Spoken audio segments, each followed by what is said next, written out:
Hello বন্ধুরা, দেখো দুপুরবেলা অনেক দিন মাখা এরকম করে খেতে পারি না। আমি প্রায় দিনই মাখা খেতে খুবই পছন্দ করি। গরমকাল আসলে কিংবা শীতকালে মাখা খেতে প্রচুর পছন্দ করি, তাই আর সম্ভব হয় না। আর আজকে দেখো ছেলে ঘুমাচ্ছে, তাই টমেটো মাখা করতে বসেছি।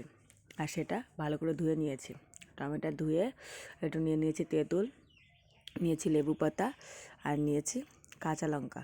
ঝাল তো বেশি খেতে পারি না, তাই একটা কাঁচা লঙ্কা নিয়েছি।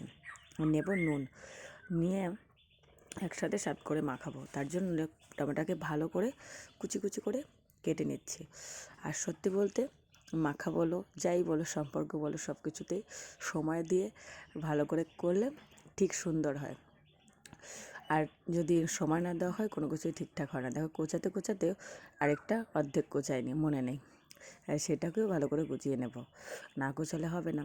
সুন্দর করে কেটে স্বাদ করে গুছিয়ে মাখা করব, তারপরেই তো স্বাদ হবে খেতে। আর সেটার জন্যই দেখো সুন্দর করে গুছিয়ে নিয়েছি।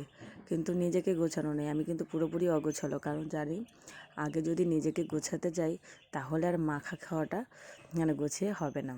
আর সেই কারণেই স্নান করে মাথায় কোনো চিরুনি দিইনি, চুল টুল আঁচড়াইনি, শুধু চলে এসেছি মাখা খাওয়ার জন্য। না করলে তো সম্ভব হবে না। ছেলে উঠে গেলে তখন আমি নিজেকে গোছাতে পারবো, কিন্তু মাখাটা আমি খেতে পারবো না।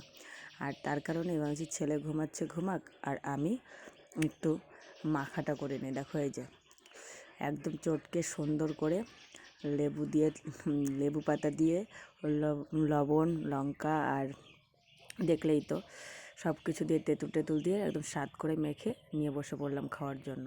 আমার কাছে কিন্তু দারুণ লেগেছিলো, সত্যি বলতে খুবই মজা লেগেছে।